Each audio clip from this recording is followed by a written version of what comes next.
Let's talk about the games that we played in the month of October.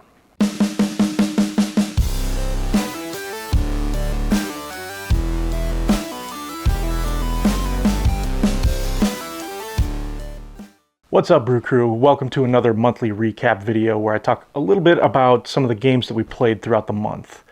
October was a little bit slower for us in terms of gaming, but we played a few really big titles that I've been very excited about for a long time. So let's jump right in. At the very beginning of October, we had a really fun game day with Evan and Missy of the YouTube channel Evan Diesel. First, we taught them Lorenzo Il Magnifico, which is a really interesting worker placement game where dice will determine the strength of your workers for a round, and you're using these workers to gather cards to build an engine. There's also a really punishing excommunication phase that will happen if you don't do enough work for the church.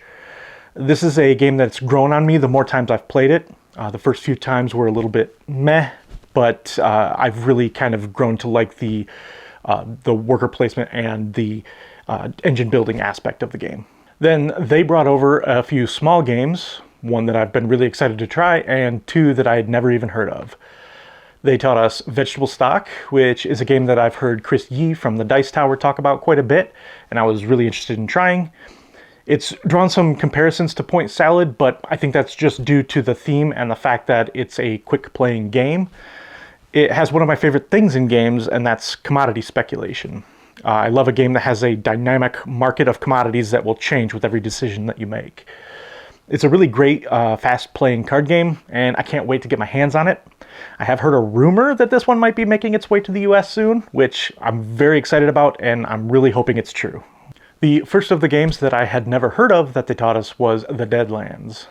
This is a super chaotic and fun game where you are all adventurers on a rope bridge with zombies on one side, eldritch evils on the other, and pirates below you firing cannons at you.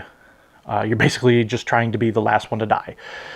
Each turn you're going to play a card or cards, which will tell you where and how far to move, and then one of the baddies is going to destroy part of the bridge.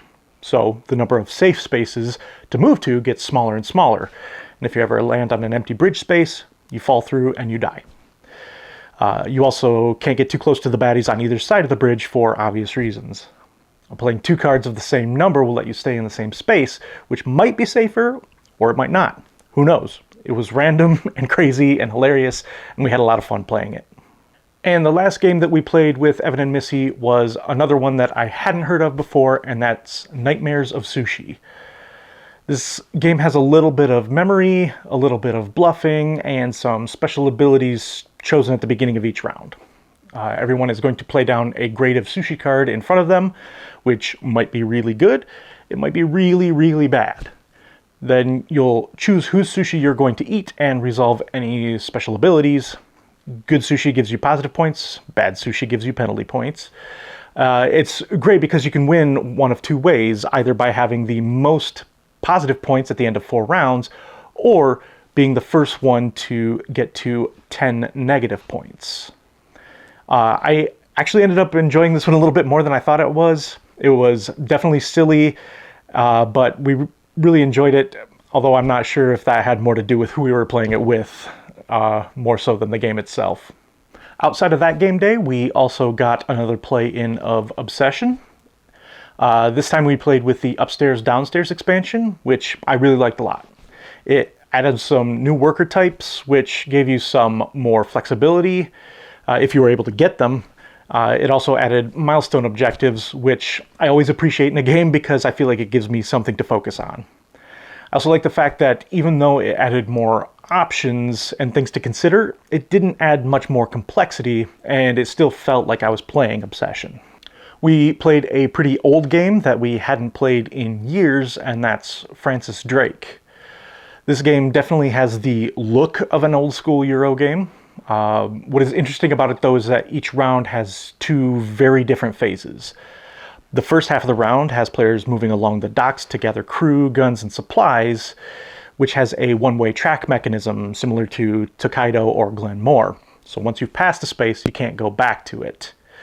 Then the other half has you sailing around the Caribbean, attacking Spanish forts and villages and galleons, raiding them for gold, jewels, and treasures. Now, you have to stock up very carefully during the docks phase because that's going to impact what you are able to do once you get to the sailing phase. You need to have a certain number of supplies to be able to reach the farther sea zones. You have to make sure that you have the right amount of guns and crew to be able to attack the forts and galleons. And what's really cool about it is that the order in which those are resolved is done by placing numbered tokens face down on each spot that you want to visit.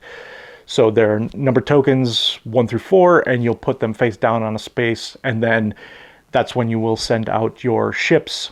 So we'll flip everything over and see who goes where in what order, which leads to some really strategic decisions. We got in a 4-player game of Thunder Road Vendetta. We had played part of a 3-player game at Gen Con and thought it was a lot of fun, so it was nice to actually get a full game of it in. This is another fairly chaotic game that plays out a lot like a Mad Max movie. You're racing your vehicles across the wasteland, trying to shoot your opponents and knock them off the road, or send your helicopters to take them out. You're also trying to avoid hazards like mines, wrecks, and oil slicks. It's a really fun game that doesn't take itself too seriously. Definitely a beer and pretzel style game.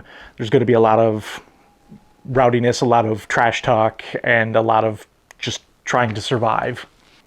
I checked out a new game that should be coming out soon called Vinyl Jukebox. This is a 2-player standalone sequel to Vinyl, which is another game from Talon Strike Studios that we really enjoyed. Jukebox shares a similar theme in that you are trying to stock your jukebox with the best 45 records. How you'll be doing that, though, is pretty different from the original game. Jukebox has you pulling coin tokens out of a bag, trying to match symbols so that you have enough to purchase a 45.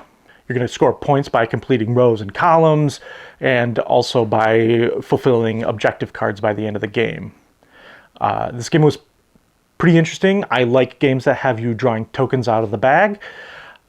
This one should have a Brew Crew review coming out for it soon, so stay tuned. The last game that I want to talk about for October is Oathsworn Into the Deepwood. One of my game group friends backed this one, and we were able to start our campaign this month. And I can't say too much about it because I don't want to spoil the story, but I will say that so far the story is really compelling and very well written. Once you've made it through the story phase, you'll go into an epic boss battle, and I can say that all of the bosses that we've seen so far have been incredibly cool. Very difficult, and each one so far has felt very different in how they attack and what you need to do to successfully take them out. It has some fantastic miniatures, which we've started painting, and the whole game has a very dark and very foreboding feel. I can't wait to see what happens in the story. Alright everyone, that is my board game recap for the month of October. As always, we didn't include every game that we played this month, but I tried to make sure to touch on all the highlights. Let me know in the comments what your favorite game of the month was, and until next time, let's get another round for the table.